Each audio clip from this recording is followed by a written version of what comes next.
PTV Bangla, পৃথিবী জুড়ে মানুষের গোল। পিটিভি বাংলা। সিংগার তালেপুর ইউনিয়নের কাশিমপুর গ্রামের মেহেদি হাসান গঙ্গদের 52% জমির প্রায় 7টি ফসলি পেঁপে গাছ গতকাল দিনগত রাতে কেটে ফেলে 4 লাখ টাকার ক্ষতি সাধন করেছে। সিংগার থানার বাদীর লিখিত অভিযোগ থেকে সরেজমিন পিটিভি বাংলার প্রতিবেদনে এ তথ্য পাওয়া গিয়েছে। বাদী মেহেদি হাসান সহ স্থানীয়রা জানান, কাশিমপুরের কালিমুদ্দিনের 2 ছেলে এলেম ও আলেম বিএনপির নাম পরিচয়ে ইসলামনগরের রবিউল মেম্বারের ছেলে রাজমিস্ত্রি শামীম ও আশরাফ সহ অনেককেই ভাড়া করে আরএস রেকর্ডের মালিক দাবি করে সাইনবোর্ড লাগানোর চেষ্টা করে ব্যর্থ হয়েছে। এই শত্রুতার জের ধরে গত রাতে ধরন্ত পেঁপে গাছ কেটে ফেলেছে। বাদী পক্ষ জানিয়েছে, ভুলবশত আরএস রেকর্ড হয়েছে।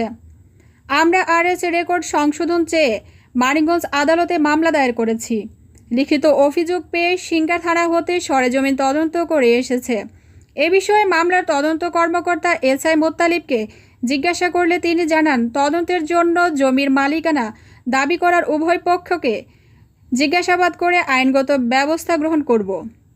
ইয়াসমিন আক্তার, পিটিভি বাংলা। কাগজপত্র বলতে আলোচনা করবো, পরে হলে ব্যবস্থা নেওয়া হইব। তাই তো ছিল তো। হ্যাঁ, এখানে 52% জায়গা পেঁপে বাগান ছিল। আপনি কি অত্র গ্রামবাসী? জি, আমি গ্রামেরই ছেলে এবং আমাদের পার্শ্ববর্তী আমাদেরই জমি। আপনি তাহলে কে বা কারা করছে তা তো জানেন? এটা আসলে তৃতীয় পক্ষ, যাদের সাথে আমাদের জমি সংক্রান্ত সমস্যার জন্য মিউচুয়াল হওয়ার কথা ছিল, মামলা কোর্টে চলমান ছিল, তারা আসেনি। তৃতীয় পক্ষ মিডিয়া করার জন্য এই জায়গাটা জোরপূর্বক ওরা নিয়ে বিক্রি করবে, এই ধান্দা করার জন্য ওরা এই জায়গায় আসছে। তারা কারা? তারা আমাদের তালিপুর ইউনিয়নেরই 2টা ছেলে। মূলত ওরা সামনে থেকে লিড দিতেছে, কিন্তু এদের পিছনে আরো লোক আছে। পেঁপে খেতা ছিল, পেঁপে খেতে শাহ আলম বুনছে, আমরা দেখছি। আপনি এই গ্রামের? আমি এই গ্রামেরই। আচ্ছা, তাহলে কি পরিমাণ ক্ষতি হতে পারে? এখন এটা মনে করেন পেঁপে খেতে এটা কোনো ই নাই, হয়তো 2-3 লাখ টাকার মনে পেঁপে বিক্রি করতে পারতো। হ্যাঁ, আমার ভাই 52% জায়গা বুনছে। তালিবপুরের ছেলেরা আসে, তালিবপুরের ইসলামনগরের ছেলেরা এসে আমাদের হুমকি দেয় যে আমরা বিএনপির লোক, এরকম আমরা কোবামু, লাঠি ছুটা নিয়ে আসে মারধর করবার জন্য। এবং কি 3বার করে আসছে, 3বার করে আমরা বিএনপির লোক। হ্যাঁ, বলে যে আমরা বিএনপির লোক। 3বার করে লাঠি ছুটা নিয়ে আসছে, আমাদের মারধরে হুমকি দেখায়, ছেলে পেলে রাস্তাঘাটে বেরোলে আমরা বাইরে আমু।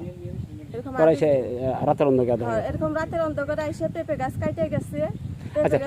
এখন কি আপনারা কোনো আছেন, আতঙ্ক আছেন কিনা তাদের দ্বারা? এখন আমরা আতঙ্কে আছি, আমরা আমাদের জায়গা আমরা বুনলে মানে খেত ভেঙে দেয়, এরকম সমস্যা করে। আপনাদের দখল ছিল, পরবর্তী সময় ওরা আবার ওরা এসে বেদখল করছে, আবার আপনারা দখল আসছেন? আমাদের বেদখল করেছে, দখল তো আমরা ছাড়িনি। কে আমাদের কোর্টের মামলা চলতেছে, এরকম কোর্টের মামলাতে এখন থেকে রায় হয় নাই। আমাদের রায় দিব, ওরা আর কি সময় নিচ্ছে। এখানে আরো বড় বলে যে আমরা এই কোর্টের বিচার মানি না, এরকম আমাদের হুমকি দামকি দেয়। এখন আমি আইনের আশ্রয় নিচ্ছি, আইনের জিডি করছি। ইয়ার আগে কোর্টে মামলা আছে, তারপরও তারা মানে না।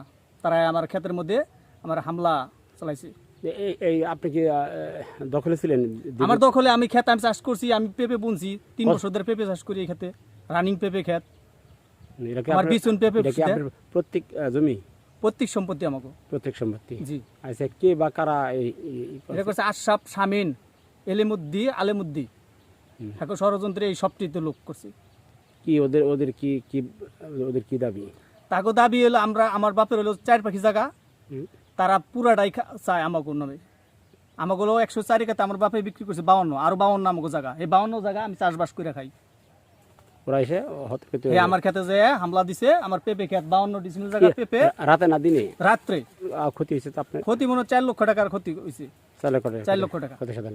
আচ্ছা, 52 ডিসিমিল জায়গা পেঁপে খেত আমার। আমি পেঁপে সিরুম ভিটামিন মারছি, এই পেঁপে খেতের মধ্যে আমার রাত্রের মধ্যে এই সর্বনাশ করছে। তাহলে কৃষি মানুষ কেমনে বাঁচবো? আচ্ছা, কিভাবে জানলেন তারা করছে এটা? কিভাবে? ইয়ার আগে দিনে কাটতে আসছি, 2বার বাধা দিছি। তারপরে আবার নতুন করে রাত্রে, দিনে কাটতে পারে না, রাত্রে এই ঘটনা করছি। আচ্ছা, এই বিষয়ে আপনি কোনো আইনের আশ্রয় নিয়েছেন? আইনের আশ্রয় নিয়েছি আমি, আপনার থানায় আপনার জিডি করছি, আবার আজকেও গেছি আইনের আশ্রয় নেওয়ার জন্য। আর ওই যে কোর্টে যে মামলা ছিল, ওই মামলাটা চলমান রয়েছে। কবে নাগাদ করা হয়েছিল? 2017 সালে। কি মামলা ওটা? ওটা রেকর্ড সদনে মামলা। 30 তারিখ সকাল 11টার দিকে আশরাফ, শামীম ওনারা আরও কিছু লোক নিয়ে আসছে আর কি। আসার পরে ওনারা 20-25 জন লোক নিয়ে আসছে, আপনার লাঠি ছোটা, দা এগুলো নিয়ে আসছে।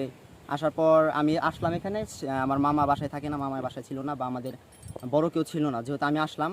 আমার মামার এখানে হচ্ছে প্রায় 4 লক্ষ টাকার পেঁপে বাগান করছে মামা।